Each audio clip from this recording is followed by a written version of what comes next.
ఆ అబ్బాయికి సంబంధించి చూసినప్పుడు డెఫినెట్లీ తల్లిదండ్రులు లేని అబ్బాయి వాళ్ళ మేనమామ దగ్గర పెరుగుతున్నాడు. అతను చదువు అవ్వలేదు, ట్రక్ డ్రైవర్గా పనిచేస్తున్నాడు, జులాయిగా తిరుగుతున్నాడు.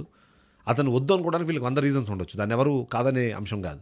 కానీ అతను వద్దు అనుకున్నంత మాత్రాన అతనితోనే తిరుగుతున్న చెల్లెల్ని వారించడము, ఆ అమ్మాయికి అవసరమైన బ్రెయిన్ స్టార్మింగ్ చేయాలి, లేదా అమ్మాయిని అంతకు అవసరమైన కౌన్సిలింగ్ ఇవ్వాలి, కానీ ఇలా కొట్టి చంపడం ఏంటి? ఎందుకంటే ఆ రోజు మన పోస్ట్మార్టం నివేదికలో కూడా చాలా క్లియర్గా అర్థమైన విషయాలు 2 విషయాలు. మొదటిది, ఆ అమ్మాయి మీద ఎలాంటి అత్యాచారం జరగలేదు. ఒకవేళ అమ్మాయి వాంటెడ్లీ కోరుకొని ఒకవేళ అతనితో సంభోగం జరిపినా సరే దానికి సంబంధించిన ఎలాంటి అనువాదాలు లేవు, అమ్మాయి అత్యాచారం జరగలేదు అన్నది.